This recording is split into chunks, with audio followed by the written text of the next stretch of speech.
অয়ন, আমি এখন হোটেলে একজনের সাথে দেখা করতে যাচ্ছি। তুমি কিন্তু কাউকে বলবে না যে তুমি আমার স্বামী, বুঝেছো? কিন্তু রুষা, অয়ন, তুমি ভালো করেই জানো যে ভেতরে যারা আছেন তারা কত বড় লোক। ওরা যদি জানতে পারেন যে আমার স্বামী একজন গরিব কাঙ্গাল, তাহলে আমি কাউকে মুখ দেখাতে পারবো না। অয়ন আসলে কে সেটা কেউই জানতো না। তবে কেন জানি না, অয়ন নিজেও কাউকে কিছু বলতে চাইতো না। ওকে শুধুমাত্র শ্বশুর বাড়ির লোকেরাই নয়, এমনকি শাশুড়িও পর্যন্ত অপমান করত। উনি রুষা আর অয়নের ডিভোর্সও করিয়ে দিতে চেয়েছিলেন। অয়ন, আমি এখন হোটেলে একজনের সাথে দেখা করতে যাচ্ছি। তুমি কিন্তু কাউকে বলবে না যে তুমি আমার স্বামী, বুঝেছো? কিন্তু রুষা, অয়ন, তুমি ভালো করেই জানো যে ভেতরে যারা আছেন তারা কত বড় লোক। ওরা যদি জানতে পারেন যে আমার স্বামী একজন গরিব কাঙ্গাল, তাহলে আমি কাউকে মুখ দেখাতে পারবো না।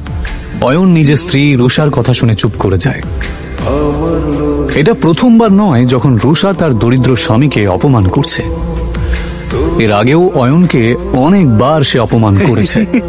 রুষার বাড়ির লোক অয়নের সাথে একটা কুকুরের থেকেও খারাপ আচরণ করত, কিন্তু অয়ন কারোর কথায় মন খারাপ করত না, কারণ সে তার স্ত্রী রুষাকে পাগলের মতো ভালোবাসত।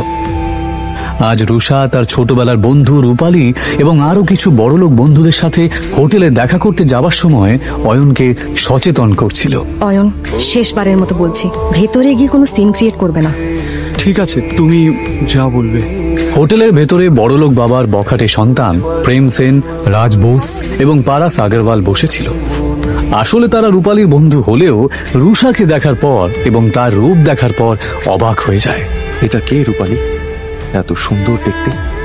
ও আমার বেস্ট ফ্রেন্ড রুষা। অয়নের জামা কাপড় দেখে নাক মুখ মেকিয়ে পারাস জিজ্ঞেস করে, আরে এই সুন্দরীর সাথে বাঁদরটা কে রে? আর ঠিক তখনই অয়ন বলে ওঠে, নমস্কার, আমার নাম অয়ন। আরে হ্যাঁ, মনে পড়েছে, রুষা সিংহ। তার মানে আপনি অয়ন, যার সাথে রুষার বাবা সিদ্ধার্থ সিংহ ওনার মেয়ের বিয়ে দিয়েছেন। কি ঠিক বললাম তো রুষা?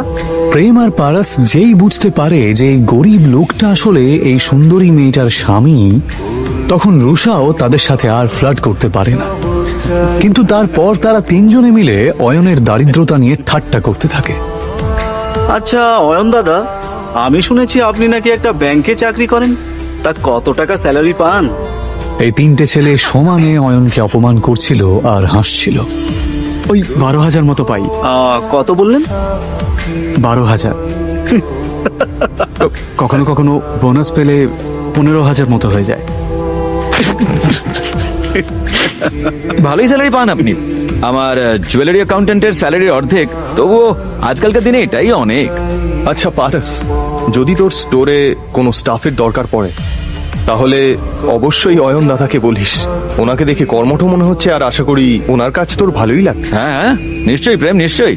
20-25 হাজার টাকার চাকরি তো আমি ওনাকে দিতেই পারি। আচ্ছা অয়ন দাদা, আপনি চাইলে কাল থেকেই জয়েন করতে পারেন।